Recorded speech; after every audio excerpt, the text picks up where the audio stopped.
नमस्कार दोस्तों, हमें उम्मीद है कि आप सब लोग अच्छे से होंगे और घर पे आपके माता पिता भी अच्छे से होंगे। दोस्तों, आज की कहानी बड़ी ही इंटरेस्टिंग है। आज की कहानी में एक तांत्रिक होता है और वह तांत्रिक एक जिंद की पूजा करता है। उस जिंद की सहायता से वह लोगों के ऊपर भूत छोड़ता है, फिर अपने पास बुलाकर उनसे अच्छा खासा पैसा लूटता है और साथ में ही उसने 9 मासूम बच्चों की बलि भी चढ़ा दी है। तो चलिए आज इस बाबा के बारे में जानते हैं और आज इस बाबा का क्या हाल है, चलिए आपको बताते हैं। दोस्तों, ये जो कहानी है ये अपने उत्तर प्रदेश के इटावा ज़िले के पास एक छोटा सा गांव है, वहाँ की है। वहाँ पर एक अमर सिंह नाम का तांत्रिक रहता है और वह तांत्रिक जो है ना, एक जिंद की सेवा करता है और ऐसी जिंद की सेवा करता है कि वह हर साल दीपावली की रात को, जब दीपावली की रात होती है पूर्णिमा के दिन, तो वह 5 साल के एक बच्चे की बलि भी देता था उस जिंद को खुश करने के लिए। और उसके पास बहुत दूर दूर से लोग आते हैं ठीक होने के लिए। इनके ऊपर भूत प्रेत होता है, चुड़ैल का साया होता है, ऐसे लोग उस बाबा के पास आते हैं ठीक होने के लिए और वह बाबा ठीक भी कर देता है। जब भी वह घर से निकलता था तो जितने उसके और पास के गाँव हैं वह वहाँ पर कभी भी किसी भी बच्चे को टच नहीं करता था। जब दीपावली की रात आती थी तो वह दूर शहर में जाता था और वहाँ से एक बच्चे को ढूंढ के लाता था, तब जा कर के उसकी बलि चढ़ा देता था, वो भी एक नहर के किनारे जा कर के। तरीके से उसका ये रोज़गार चल रहा था। एक बार की बात है, जब दीपावली की रात थी तो उसे एक बच्चे की तलाश थी। उसने बहुत जगह बच्चे को ढूंढा लेकिन उसे बच्चा नहीं मिला। जब उस तांत्रिक ने देखा कि ये बच्चा यहाँ पर खेल रहा है तो वह चुपचाप जाता है और बच्चे को चॉकलेट का लालच दिखा करके उस बच्चे को धीरे से अपने पास बुलाता है और थोड़ी दूर जा कर के उस बच्चे को अपने पास रखे एक बोरे में डाल करके वहाँ से चला आता है।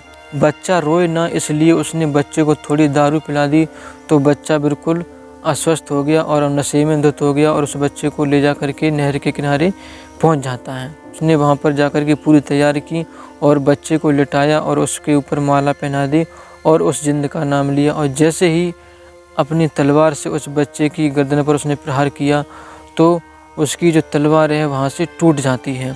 जब उसने देखा कि ये आखिर तलवार कैसे टूट गई तो फिर उस तांत्रिक ने बच्चे के गले में देखा तो उसके गले में एक लॉकेट पड़ा था। जब उस तांत्रिक ने उस लॉकेट को गौर से देखा कि लॉकेट पर भी कोई निशान नहीं है और तलवार टूट गई है, आखिर ये हुआ कैसे।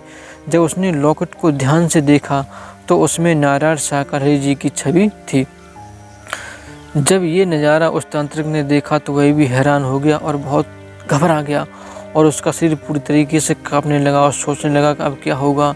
और सोचने लगा कि मैंने तो आज बहुत बड़ा अनर्थ कर दिया होता है, मैंने एक नारायण शाकाहारी जी के भक्त को आज बलि दे दी होती, मुझसे गलती हो गई। और उसने चुपचाप से उस बच्चे को वहीं से उठाया और जहाँ से लेकर के आया था वहीं आकर के छोड़ देता है।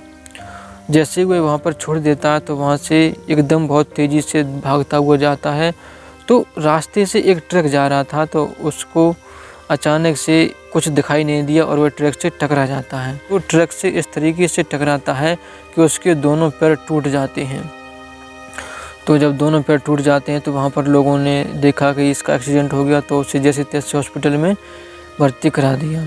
तो वहाँ पर कुछ दिन तक इलाज चला, फिर घर जा कर के वह लगभग 7 महीने तक ऐसे ही पड़ा रहा और टांगें बिल्कुल टूट चुकी थी, बिल्कुल ठीक नहीं हुई। हालांकि 7 महीने बाद वह चलने फिरने लगा था लेकिन बैसाखी की सहायता से, और बिना बैसाखी के वह चल नहीं पाता था। जब वह थोड़ा थोड़ा चलने लगा तो फिर अपने बेटे की सहायता से वह नारायण शाकाहारी जी के सत्य के साथ में पहुंचता है और वहां पर पहुंचकर प्रभु से माफ़ी मांगने लगता और कहता कि प्रभु मुझसे गलती हो गई, मैंने कभी नहीं सोचा था कि एक दिन ऐसी नौबत आएगी कि आपके भक्त को मुझे बलि देनी पड़ेगी। मैंने आज तक 9 मासूम बच्चों की बलि चढ़ा दी है, मुझसे बहुत बड़ी गलती हो गई, शायद मैं माफ़ी के लायक भी नहीं हूँ। प्रभु आप जैसी सज़ा देना चाहते हैं, जो सज़ा देना चाहते हैं मुझे दें। आज के बाद मैं कभी भी कोई भी गलती नहीं करूँगा और आज से मैं आपकी ही शरण में आऊँगा और आपकी ही सेवा करूँगा, मुझसे गलती हो गई।